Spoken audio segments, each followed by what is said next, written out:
ሰላም በመላው ዓለም የምትኖሩ የሀሁ ለሁሉም የኦንላይን ትምህርት ቤት የዩቲዩብ ቻናል ቤተሰቦች በያላችሁበት ሰላማችሁ ይብዛ። ሀሁ ለሁሉም የኦንላይን ትምህርት ቤት አማርኛ፣ እንግሊዝ፣ ሂሳብ እንዲሁም የተለያዩ የማህበራዊና የተፈጥሮ ሳይንስ የትምህርት አይነቶችን ብቃት ባላቸው አስተማሪዎች 24 ሰዓት የማስተማር አገልግሎት እየሰጠ ይገኛል። ቪዲዮ ላይ ባስቀመጥነው ስልካችን በኢሞ፣ በቴሌግራም፣ በዋትሳፕ ይደውሉልን። በተመቻችሁ ሰዓት የምትፈልጉትን የትምህርት አይነት እናስተምራለን። ሰላም እንዴት ቆያችሁ ቤተሰቦቻችን? በዛሬው ዝግጅታችን ሙሉ የአማርኛ ፊደላትን ይዤላችሁ መጥቻለሁ። ከእነዚህ ፊደላት መካከል ቢያንስ በዛሬው ዝግጅታችን እስከ 3ኛ ቤተሰቦቻቸው በቀላሉ እንዴት አድርጋችሁ ቅርጻቸውንና ድምጻቸውን መያዝ እንደምትችሉ የማሳያችሁ ይሆናል። ከኛ ጋር በኦንላይን ለመማር የምትፈልጉ ወይም ደግሞ ልጆቻችሁን ለማስተማር የምትፈልጉ ቤተሰቦቻችን ደግሞ ስልካችን ስላስቀመጥን ስልካችን ሴቭ አድርጉና በኢሞ፣ በዋትሳፕ፣ በቴሌግራም እናንተ በሚመቻችሁ ሶሻል ሚዲያ በማንኛውም ሰዓት ደውሉልን። ወዲያውኑ ስልካችሁን አንስተን የምትፈልጉትን ትምህርት በምትፈልጉት ሰዓት እንድትማሩ እናደርጋለን። ላይክ ሸር እያደረጋችሁ ቻናላችን አበረታቱ። አሁን ቀጥታ ወደ ትምህርቱ ይዣችሁ ልለፍ። በአማርኛ የፊደላት አደራደር ውስጥ የመጀመሪያው ሆሄ የሆነው ሀ ነው። እያንዳንዱ ሆሄ ሰባት ቤተሰቦች አሏቸው። ስለዚህ እነዚህን 7 ቤተሰቦች ከግራ ወደ ቀኝ ረጋ ብዬ ለጀማሪዎች በሚመጥን ፍጥነት የማሳያችሁ ይሆናል። እናንተ ደግሞ በጥሞና ከኔ ጋር እስከ መጨረሻው ተከታተሉ። ሳብስክራይብ ያላደረጋችሁ ቤተሰቦቻችን ካላችሁ ሳብስክራይብ አድርጉ። እቺ የመጀመሪያዋ ሆሄ ሀ ናት። ሀ፣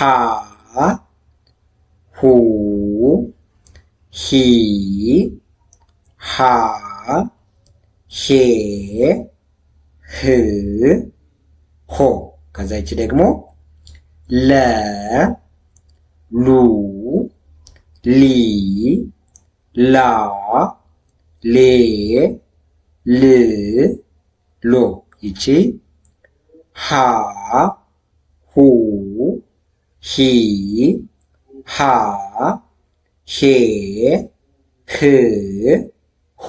ይቺ መ፣ ሙ፣ ሚ፣ ማ፣ ሜ፣ ም፣ ሞ።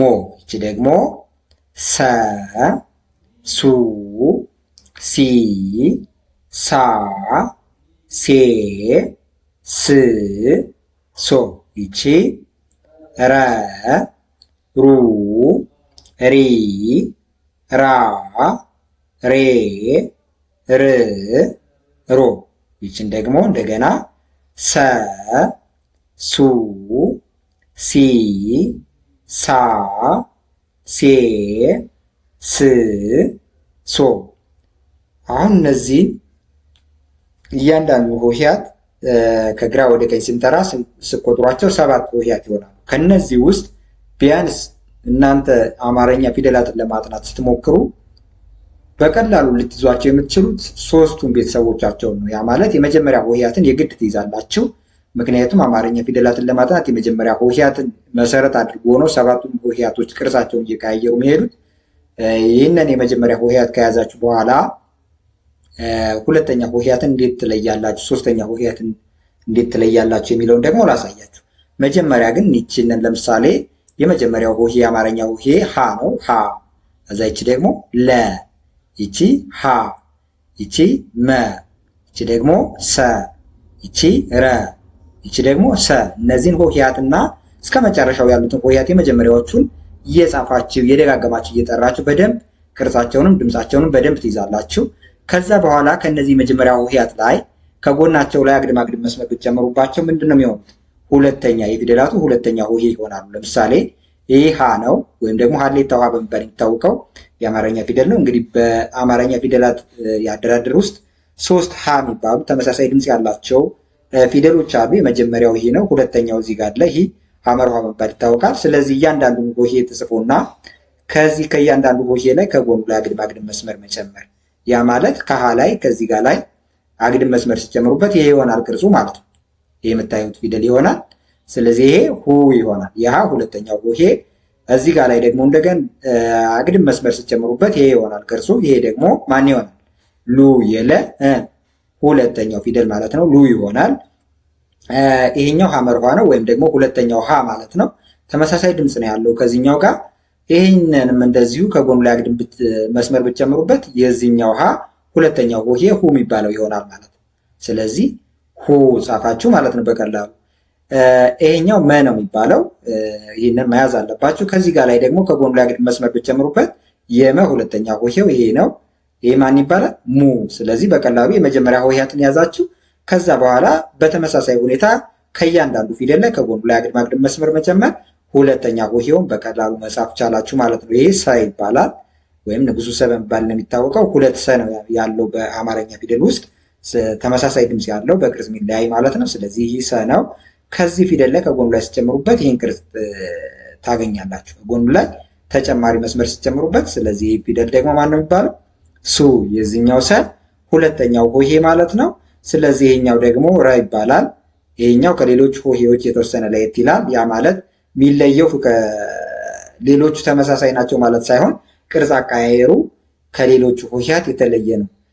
ሌሎቹን ከጎነ ጎናቸው ላይ ነበረ ተጨማሪ መስመር ጨምሩባቸው እያልኳቸው የነበር። ይሄ ግን በታች በኩል ነው ቋሚ መስመር የተጨመረበት።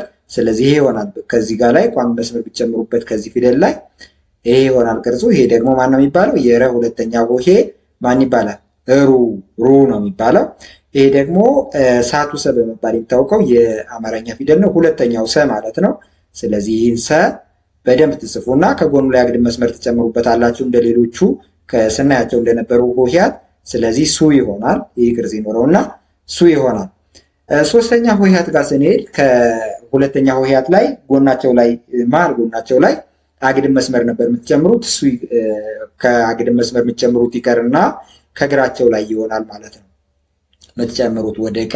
ወደ ቀኝ የተንሻፈፈ ነገር ትጨምሩበታላችሁ። ለምሳሌ ይህች ሀ ናት። ምንም አይነት እግር አልነበራትም፣ ግን ከዚህ ጋር ላይ እግር ተጨመረላት እና ወደ ታች ረዘም ያለ እግር ተጨመረላት። ከዚህ እግር ላይ ወደ ቀኝ የተንሻፈፈ ቅርጽ እንዲኖራት ሆነ ማለት ነው። ስለዚህ ሁሎቹም ሶስተኛ ሆሄያት ወደ ቀኝ የተንሻፈፈ ተጨማሪ ቅርጽ ስላላቸው፣ ስለዚህ ይህንን በቀላሉ እናንተ ልትረዱ ትችላላችሁ ብዬ አስባለሁ። ስለዚህ ይህ ሀ ነው። ከዚህ ጋር ላይ ከጎኑ ላይ መጨመር የምንችለው ሁለተኛ ላይ ነበር፣ ሶስተኛ ላይ ሲሆን ከእግሩ ላይ ነው አልኳችሁ። ስለዚህ ይህ ከእግሩ ላይ ወደ ቀኝ የተንሻፈፈ ነው የምታዩት። ማን ይሆናል? ሂ። ከለላይ ሁለት እግር ነው ያለው። ከአንደኛው እግሩ ላይ በቀኝ በኩል ካለው ወደ ውጭ ማጣመም ይህ ይሆናል ቅርጹ። ስለዚህ ማን ነው የሚሆነው? ሊ ትሉታላችሁ። ይሄ ሀ መርዋ ነው። ሀ የሚባል ድምፅ ነው ያለው። ሁለተኛው ሀ ማለት ነው። ሶስት ሀ ነው ያለው። ሶስተኛውን ሀ በሚቀጥለው ስላይድ እናገኘዋለን። ይሄ ሂ። ስለዚህ ከመላይም እንደዚሁ እግር አልነበረውም። ተጨማሪ ወደታች ረዘም ያለ ነገር ተጨመረ። ከዚያ ወደ ቀኝ ተንሻፈፈ። ማን ሆነ? ሚ። ይሄ ደግሞ ሰ። ከዛ ሶስተኛ ላይ ስትመጡ ሲ። የረ ደግሞ እንደዚሁ እግሩን ወደ ቀኝ ስታንሻፍፉት ይሄው ወደ ቀኝ ሳይሆን ይሄኛው ከሌሎች ሆሄያት የተለየ ነው። ወደ ስር ነው ትፍ ያለው ሪ። ስለዚህ እነዚህ በልዩነት ያዙ። ረና ፈ የሚባሉ ፊደሎች ከሌሎቹ ሁለተኛ ሆሄያት ላይ ወይም ሶስተኛ፣ አራተኛ ላይ ግማሽ ክብ ነው ቅርጻቸውና በዛ ምክንያት የተለየ የቅርጽ አቀያየር ነው ያላቸው። ስለዚህ አሁን በዋናነት እናንተ የምትይዙት ሙሉ ፊደላት ማለት ይቻላል ከረ እና ከፈ ውጭ ሁለተኛ ሆሄያቸው ላይ ከጎናቸው ላይ አግድም መስመር መጨመር፣ ሶስተኛ ደግሞ እግራቸውን ወደ ቀኝ ማንሻፈፍ ነው የሚሆነው። ሶስትም እግር ይኖራቸው፣ ሁለትም እግር ይኖራቸው፣ አንድ እግር ይኖራቸው እግር አልቦ የሚባሉት እንደ ሀ ወይም ደግሞ እንደዚህኛው ሰ አይነት ደግሞ እግር ትጨምሩና ወደ ቀኝ ተጨማሪ መስመር ትጨምሩበታላችሁ። ለምሳሌ የሀ ምንም አይነት እግር አልነበረውም፣ እግር ተጨምሯል ብያችኋለሁ። በዚህ አይነት መንገድ ረጋ ብላችሁ ደጋግማችሁ እያያችሁ ከድምፃቸው በተጨማሪ ቅርጻቸውንም ለመያዝ ሞክሩ። ቀጣዩ ጋር ስንሄድ ይቺ ሸ ነው የምትባለው። ስለዚህ እንደተለመደው ወደ ጎን ሰባቱንም ሆሄያት እንጥራና ከዛ በኋላ ደግሞ ቅርጻቸውን እንደዚሁ እናየዋለን ማለት ነው። ይቺ ሸ፣ ሹ፣ ሺ፣ ሻ፣ ሼ፣ ሺ፣ ሾ። ከዛ ይቺ ደግሞ ቀ፣ ቁ፣ ቂ፣ ቃ፣ ቄ፣ ቅ፣ ቆ። ይችንን በ፣ ቡ፣ ቢ፣ ባ፣ ቤ፣ ብ፣ ቦ። ከዛ ይች ደግሞ ቨ፣ ቡ፣ ቪ፣ ቫ፣ ቬ፣ ቭ፣ ቮ።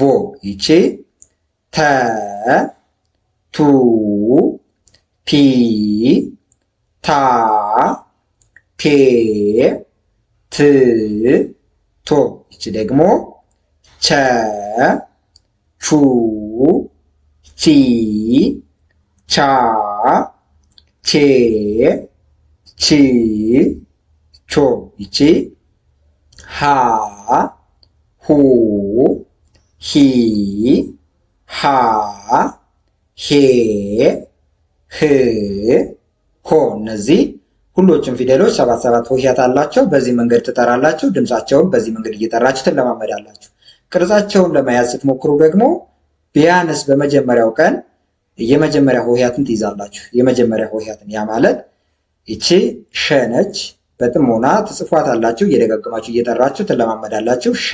ከዛ ይቺ ደግሞ ቀ፣ ይቺ በ፣ ይቺ ደግሞ ቨ፣ ይቺ ተ፣ ይቺ ደግሞ ቸ፣ ይቺ ሀ። ስለዚህ እነዚህን ሆሄያት ሁለተኛ ሆሄያታቸውን ለማወቅ ቢያንስ ሙሉ ሆሄያትን ባንዴ ወይም ደግሞ ሙሉ ሆሄያትን በአጭር ጊዜ ውስጥ ላታውቁ ትችላላችሁ። ስለዚህ በአጭር ጊዜ ውስጥ ቢያንስ ማወቅ የምትችሉት ሁለተኛ ሆሄያት እና ሶስተኛ ሆሄያትን ነው። ምክንያቱም የሚጨመረው ቅርጽ ይህን ያህል ግራ የሚያጋባ ወይም ደግሞ የሚያወዛግብ ነገር አይደለም።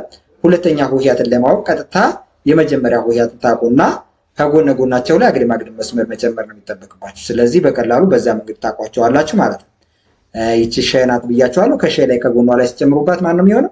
የሸ ሁለተኛ ሆሄ ሹ ይሆናል። ይቺ ቀ ናት። ከቀላይ ከጎኗ ላይ ቢጨምሩባት ቁ ትሆናለች። ከበጋ ሲጨምሩባት ደግሞ ማን ነው የምትሆነው? ይሄ ቅርጽ ይኖራታል። ይሄ ማን ነው የምትሆነው? ቡ ትሆናለች ማለት ነው። ከዚያ ከበላይ ብትጨምሩበትም ቡ ይሆናል። ይሄ ቅርጽ ይኖረዋል። ከተ ላይ ከጨመራችሁም ይሄ ቅርጽ ነው። ይሄው ቱ ይሆናል። ከቸ ላይ ከጨመራችሁበት ይህ ቅርጽ ይኖረዋል። ማን ነው የሚሆነው? ቹ ይሆናል ማለት ነው። የቸ ሁለተኛ ሆሄ። ይችኛዋ ሶስተኛዋ ሀ ናት። እንግዲህ ሶስት ሀ የሚባሉ ተመሳሳይ ድምፅ ያላቸው በቅርጽ የሚለያዩ አሉ ብያቸዋለሁ። ሶስተኛዋ ሀ ይች ናት። ሁለቶቹን ሀዎች አይተናል። ስለዚህ ይቺ ሁ ትሆናለች። ሁለተኛ ሆሄዋ እንደሌሎቹ ከጎናቸው ላይ መጨመር ነው። ስለዚህ ይችም ከጎኗ ላይ ተጨምሩባታል። የሀ ሁለተኛ ሆሄ ናት። ሁ ትሆናለች። ሶስተኛ ሆሄያትን ደግሞ ለመጻፍ ስትፈልጉ እግራቸውን ወደ ቀኝ ማንሻፈፍ ነው ብያቸዋለሁ። ስለዚህ የሸ በቀኝ በኩል ያለ እግሯን ወደ ቀኝ ተጣመመ። ይሄ ይሆናል ቅርጿ። ማን ሆነ? ሺ። የቀ ሲጨመርባት ወይም ደግሞ ወደ ቀኝ ይሄ እግሯ ሲንሻፈፍ ማን ሆነች? ቂ። ይሄ ይሆናል ቅርጿ። ይቺ ደግሞ ቢ የበ3ኛ ሆሄ ማለት ነው። ስለዚህ እግሯ ነው የተንሻፈፈው 3ኛ ሲሆን ይቺ ቪ የበ3ኛ ሆሄ ናት። ስለዚህ በጥሞና በደንብ ታዩና የመጀመሪያ ሆሄያትን ከያዛችሁ በኋላ በዚህ መንገድ በተመሳሳይ ሁኔታ በቀላሉ ትይዛላችሁ። ይቺ ቲ የተ 3ኛ ሆሄ፣ ይቺ ደግሞ ቺ የቸ 3ኛ ሆሄ ናት። ይቺ ደግሞ ሂ የሃ 3ኛዋ ሆሄ ማለት ነው። ወደ ቀጣዩ ስላይድ እንሂድ። ቀጣዩ ስላይድ ደግሞ ነ ነው። ይህ ነ። ስለዚህ ወደ ጎን እንጥራቸው። እነዚህ ነ፣ ኑ፣ ኒ፣ ና፣ ኔ፣ ን፣ ኖ። ከዛ ይቺ ደግሞ ኘ፣ ኙ፣ ኚ፣ ኛ፣ ኜ፣ ኚ፣ ኞ። ይቺ አ፣ ኡ፣ ኢ፣ አ፣ ኤ፣ እ፣ ኦ። ይቺ ደግሞ ከ፣ ኩ፣ ኪ፣ ካ፣ ኬ፣ ክ፣ ኮ። ይቺ ሀ፣ ሁ፣ ሂ፣ ሃ፣ ሄ፣ ህ፣ ሆ። ከዛ ይቺ ደግሞ ወ፣ ው፣ ዊ፣ ዋ፣ ዌ፣ ው፣ ዎ። ይቺ ዘ፣ ዙ፣ ዚ፣ ዛ፣ ዜ፣ ዝ፣ ዞ። እያንዳንዳቸውን 7 ሆሄያት ድምፃቸውን በዚህ መንገድ እየጠራችሁ ከተለማመዳችሁ በኋላ የእያንዳንዱን ቅርጽ ለመያዝ መሞከር ቀጣዩ ሊሆን የሚችለው የእናንተ ስራ ማለት ነው። ስለዚህ ስለ ቅርጻቸው ማጥናት እና እንደዚሁ ለማወቅ ስትሞክሩ መጀመሪያ የሚሆነው እንደተለመደው የመጀመሪያ ሆሄያትን ማወቅ። ይቺ ማነች? ነ።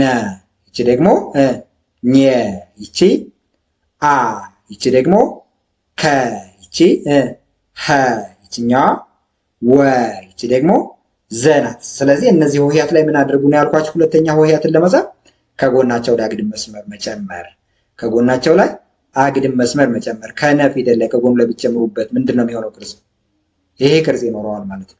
ስለዚህ ይሄ ሆሄ ማን ነው? ኑ፣ የነ ሁለተኛው ሆሄ ማለት ነው። ከኘ ላይ ብትጨምሩበትስ ይሄ ቅርጽ ይኖረዋል። ይሄ ማን ነው? የኘ ሁለተኛው ሆሄ ኙ ይሆናል። ከአ ላይ ከጨመራችሁበት ደግሞ ይሄ ይሆናል ቅርጹ፣ ይሄ የምታዩት ፊደል። ስለዚህ ይሄ ማን ነው? ኡ። ከከላይ ከጨመራችሁበት ይሄ ነው የሚሆነው ቅርጹ። ስለዚህ ይሄ ማን ነው? ኩ። ከኸ ላይ ከጨመራችሁበት ሁለተኛው ሆሄ ይሄ ይሆናል ቅርጹ ማለት ነው። ምን ነው የምትጨምሩበት? ከጎኑ ላይ አግድም መስመር ብያችኋለሁ፣ እሱን ነው የምትጨምሩት። ስለዚህ ከጎኑ ላይ አግድም መስመር ስትጨምሩ ምንድን ነው የሚሆነው? የፊደሉ ሁለተኛ ሆሄ ማለት ነው። ስለዚህ ሁ ይሆናል። ይሄ ደግሞ ወ ነው። ከዚህ ጋር እንደዚሁ እንደተለመደው ከጎኑ ላይ ከጨመራችሁበት ይሄ ነው የሚሆነው ቅርጹ። ይሄ ፊደል ማን ነው? ስለዚህ የወ ሁለተኛው ሆሄ ማን ነው? ው። ይሄ ደግሞ የዘ ሁለተኛው ሆሄ ይሆናል። ምን የተጨመረበት? አግድም መስመር። ስለዚህ ማን ይሆናል? ዙ ይሆናል። ሶስተኛ ሆሄያቸውን ለማወቅ ደግሞ ምንድን ነው የምታደርጉት አልኳችሁ? ከእግራቸው ላይ ወደ ቀኝ ማንሻፈፍ። ስለዚህ ነ ቀጥ ያለ ነበረ፣ ወደ ቀኝ የተንሻፈፈ ነገር ተጨማሪ መስመር ተጨመረበት፣ ይህ ቅርጽ ኖረው። ከዛ ድምፁ ማን ሆነ? ነ የነበረው ሚ ሆነ ማለት ነው። ቅርጹ ሲቀየር ድምፁም አብሮ ነው የሚቀየረው። ከዛ ይሄ ነው፣ እዛ ይህ ቅርጽ ኖረው፣ ወይም እግሩ ጋር ተጨማሪ መስመር ተጨመረ። የምታዩትን የሚመስል ቅርጽ ማን ሆነ? ሚ። የአ ደግሞ ይህ ከእግሩ ላይ ይሄ ነገር ሲጨመር ማን ሆነ? ኢ ይሆናል ማለት ነው። የአ ሶስተኛ ፊደል ኢ። የከ ሶስተኛ ፊደል ደግሞ ማን ይሆናል? ኪ። እንግዲህ የተጨመረው ነገር እዩት፣ እየነገርኳችሁ ነው። ወደ ቀኝ ተጨማሪ መስመር መጨመር ለሶስተኛ ሆሄያት። ይህ ደግሞ ሂ ይሆናል። የኸ ሶስተኛ ፊደል ነው። ይህ ዊ የወ ሶስተኛ ፊደል፣ ከዚያ ዚ የዘ ሶስተኛ ፊደል። ቢያንስ በመጀመሪያው የጥናት ሙከራችሁ ይህን አወቃችሁ ማለት ነው። እያንዳንዱ ሆሄ ማወቅ ግዴታ ቢሆንም በአንዴ ግን ማወቅ ከባድ ስለሆነ በዚህ መንገድ በቀላሉ ከዛ ቀጣይ 4፣ 5፣ 6 እና 7ን ደግሞ እንዴት እንደምታውቁ እንደዚሁ የማሳያችሁ ይሆናል። ከዛ ቀጣዩ ጋር ስንሄድ ይሄ ዠ። ስለዚህ ይህንንም እንደዚሁ 7 ሆሄያት አሉት። እያንዳንዱ የአማርኛ ፊደል 7 ሆሄ ነው ያለው። እነዚህን እንጥራ ድምፃቸውን ለመያዝ ወይም ደግሞ ድምፃቸውን ለማወቅ ወሳኝ ስለሆነ ማለት ነው። ዠ፣ ዡ፣ ዢ፣ ዣ፣ ዤ፣ ዥ፣ ዦ። ከዛ ይሄ ደግሞ የ ይባላል። የ፣ ዩ፣ ይ፣ ያ፣ የ፣ ይ፣ ዮ። ከዛ ይሄ ደግሞ ደ፣ ዱ፣ ዲ፣ ዳ፣ ዴ፣ ድ፣ ዶ። ከዛ ይቺ ደግሞ ጀ፣ ጁ፣ ጂ፣ ጃ፣ ጄ፣ ጅ፣ ጆ። ከዛ ይቺ ገ፣ ጉ፣ ጊ፣ ጋ፣ ጌ፣ ግ፣ ጎ። ይቺ ደግሞ ጠ፣ ጡ፣ ጢ፣ ጣ፣ ጤ፣ ጥ፣ ጦ።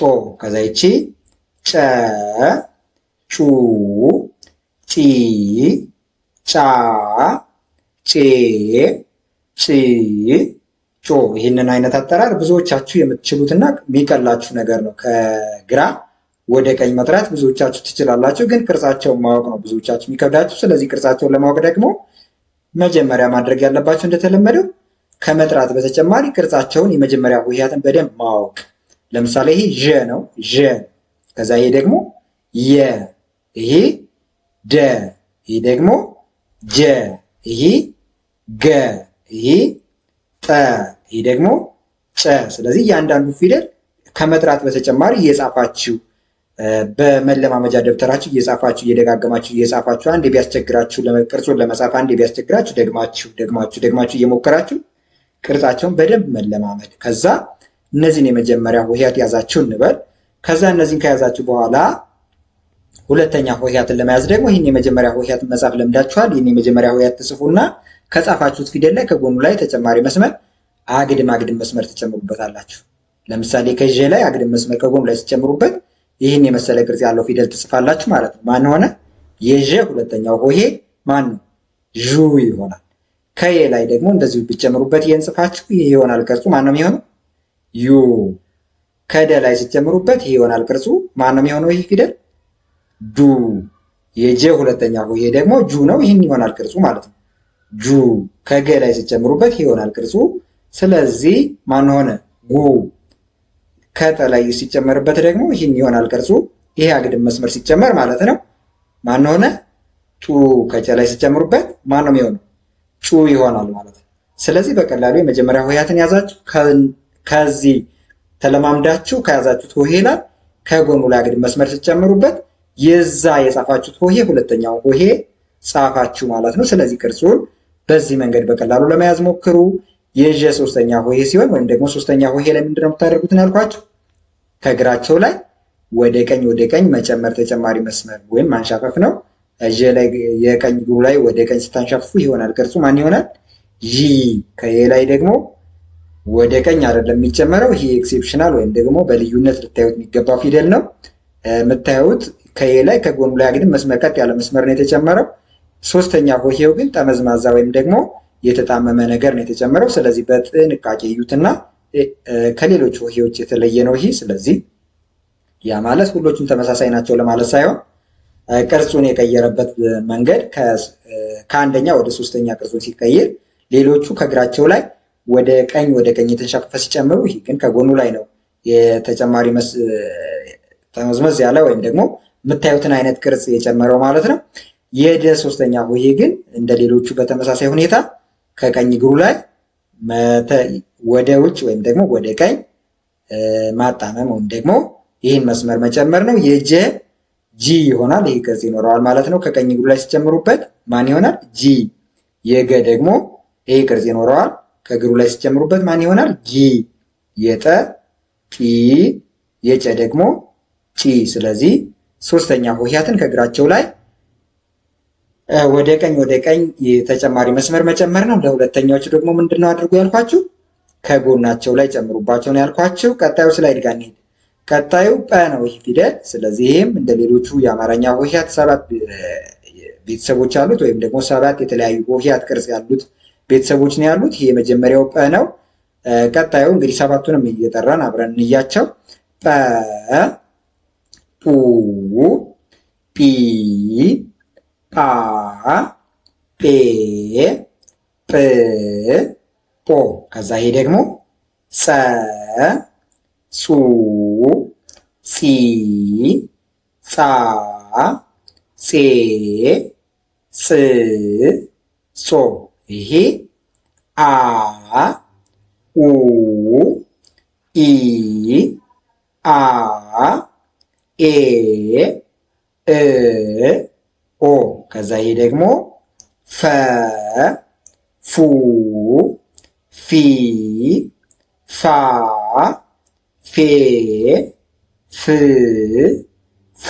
ከዛ ይሄ ደግሞ ፐ፣ ፑ፣ ፒ፣ ፓ፣ ፔ፣ ፕ፣ ፖ። ስለዚህ ሙሉ ሆሄያትን በዚህ መንገድ እየጠራችሁ ትለማመዳላችሁ ወይም ደግሞ እየደጋገማችሁ እየጠራችሁ ትለማመዳላችሁ ድምፃቸውን። ከዛ ቅርጻቸውን ደግሞ ማየት ወይም ደግሞ በአትኩሮት ለማጥናት ስትሞክሩ መጀመሪያ ላይ የምታደርጉት እንደተለመደው የመጀመሪያ ሆሄያትን መለየት፣ ደጋግማችሁ መጻፍ፣ ቅርጻቸውን በአእምሯችሁ ውስጥ ለማስቀመጥ መሞከር፣ እያንዳንዱ ሆሄ ምን እንደሚመስል ቅርጹ ለማስታወስ መሞከር። ለምሳሌ ይሄ ጰ ነው። ይሄ ደግሞ ጸ፣ ይሄ አ፣ ይሄ ፈ፣ ይሄ ደግሞ ፐ። እነዚህ ሆሄያት ትይዛላችሁ። በደንብ እየጻፋችሁ እየደጋገማችሁ ድምፃቸውን እየጠራችሁ ማለት ነው። ከዛ ከነዚህ ሆሄያት ላይ እንደተለመደው ሁለተኛ የሆሄያቱን ቤተሰብ ለማወቅ ወይም ደግሞ ቅርጻቸውን ለመጻፍ ደግሞ ምንድነው የምታደርጉት? ከጎናቸው ላይ መጨመር ነው ብያችኋለሁ። ምንም ሙሉ የአማርኛ ፊደላት ተመሳሳይ ባህሪ ነው ያላቸው ቅርጻቸውን ሲቀይሩ። ስለዚህ በዛ መንገድ በቀላሉ ትይዙታላችሁ። ለምሳሌ ከጰ ላይ ከጎኑ ላይ ብትጨምሩበት አግድም መስመር ማለት ነው። ይሄ ቅርጽ ይኖረዋል። ይሄ ደግሞ የጰ ሁለተኛው ሆሄ ማን ነው ማለት ነው? ፑን ጻፋችሁ ማለት ነው። በቀላሉ ጰን በማወቃችሁ ብቻ ሁለተኛውን ሆሄ ማወቅ ቻላችሁ። ጸን በደንብ እንደዚሁ ትለማመዱና ይህን ጸ ከጻፋችሁ በኋላ ከጎኑ ላይ አግድም መስመር ሲጨምሩበት ይሄ ቅርጽ ይኖረዋል። ስለዚህ ማን ነው የሚሆነው? ጹ የጸ ሁለተኛው ሆሄ። ይሄኛው አ እንግዲህ ሁለት አዎች ናቸው ያሉት። አልፋው አ እና አይኑ አ ይባላል። ስለዚህ ይሄ አይኑ አ በመባል የሚታወቀው ከአልፋው አ ጋር ተመሳሳይ ድምፅ ያለው ሆሄ ነው። ስለዚህ ይህንን ዜሮ የሚመስል አ ከጻፋችሁ በኋላ ከጎኑ ላይ አግድም መስመር ሲጨምሩበት የዚህ ፊደል ሁለተኛው ሆሄ ይሆናል። ማን ነው ይሄ? ኡ የአ ሁለተኛው ሆሄ ማለት ነው። ይሄ ፈ ነው። ፈና ረ ደግሞ በቅርጻቸው ይለያሉ፣ የተወሰነ ልዩነት አላቸው እያልኳችሁ ነበረ። ሁለተኛ ሆሄውን ለመጻፍ የምታደርጉት ወደ ታች ቋሚ መስመር ነው ጨምሩበት፣ ከዚህ ጋር ላይ ማለት ነው። ይፈ ነው። ከዚህ ጋር ላይ ቋሚ መስመር ወደዚህ ሲጨምሩበት ይኸው ማን ሆነ? ፉ ይሆናል ማለት ነው። ከፐ ላይ ደግሞ ከጎኑ ላይ ትጨምራላችሁ። ማንም የሆነ ፑ ይሆናል። ስለዚህ እነዚህም በቀላሉ በዚህ መንገድ ትለማመዳላችሁ። ሶስተኛ ሆሄያትን እንደተለመደው ከእግራቸው ላይ ወደ ቀኝ ተጨማሪ መስመር ወይም ደግሞ የተንሻፈፈ ነገር መጨመር። ከጰ ላይ የተጨመረባት የሆነ ቅርጿ ጲ ትባላለች። የጰ ሶስተኛ ፊደል፣ የጸ ሶስተኛ ፊደል ጺ፣ የአ ደግሞ ኢ ይህን ይሆናል ቅርጿ። የፈ ፊ ቺ ወደ ስር ነው የተቆለፈው ይሄ ማለት ነው። እዚህ ጋር ላይ ያለው ነገር ወደ ስር እንደዚህ የታጠፈ ነገር እንደዚህ ነው የታጠፈው ይሄ። ስለዚህ ፊ ሶስተኛው ሆሄ እዚህ ጋር ላይ ቀጥ ያለ ነበር እንዳያችሁት። ከዛ ይቺ ደግሞ ፒ የፐ ሶስተኛ ሆሄ ማለት ነው። ስለዚህ በዚህ መንገድ ሙሉ የአማርኛ ፊደላትን በቀላሉ ለማወቅ ሞክሩ። አራተኛ፣ አምስተኛ፣ ስድስተኛ እና ሰባተኛውን ደግሞ እንደዚሁ በቀጣዩ ጥናታችሁ ታዩታላችሁ ማለት ነው። እኔም እንደዚሁ እንዴት እንደምትይዙ ታሳያችኋለሁ። መማር የምትፈልጉ ከኛ ጋር በኦንላይን በትርፍ ሰዓታችሁ እናንተ በሚመቻችሁ ሰዓት መማር የምትፈልጉ ወይም ደግሞ ልጆቻችሁን በተለያየ ምክንያት የተለያየ ቦታ ላይ ሆናችሁ ለማስተማር የተቸገራችሁ በኦንላይን ከእናንተ ቁጥጥር ውጭ ሳይወጡ ባላችሁበት ቦታ ሆነው እየተከታተላችኋቸው እንዲማሩ የምትፈልጉ ልጆቻችሁን ማስተማር የምትፈልጉ ማለት ነው ስልካችን ሴቭ አድርጉ። ስለዚህ እናንተም ለመማር በተለያየ ምክንያት እናንተ ማወቅ የምትፈልጉትን ነገር ሳታውቁ ቀርታችሁ ግን ማወቅ የምትፈልጉ ቤተሰቦቻችን ልጆቻችሁን አማርኛ፣ እንግሊዝ፣ ሂሳብ እና ሌሎችን ትምህርቶች ማስተማር የምትፈልጉ ቤተሰቦቻችን ስልካችን ሴቭ አድርጉ። ስልካችን እዚህ ጋር አስቀምጠናል። ደውሉልን። በኢሞ፣ በዋትሳፕ፣ በቴሌግራም በማንኛውም ሶሻል ሚዲያ ብትደውሉልን ወዲያውኑ ስልካችሁን አንስተን የምትፈልጉትን ትምህርት እንድትማሩ ልጆቻችሁ እንዲማሩ እናደርጋለን። በሌላ ትምህርታዊ ቪዲዮ እስከምንገናኝ ሰላም ሁኑ ቤተሰብ።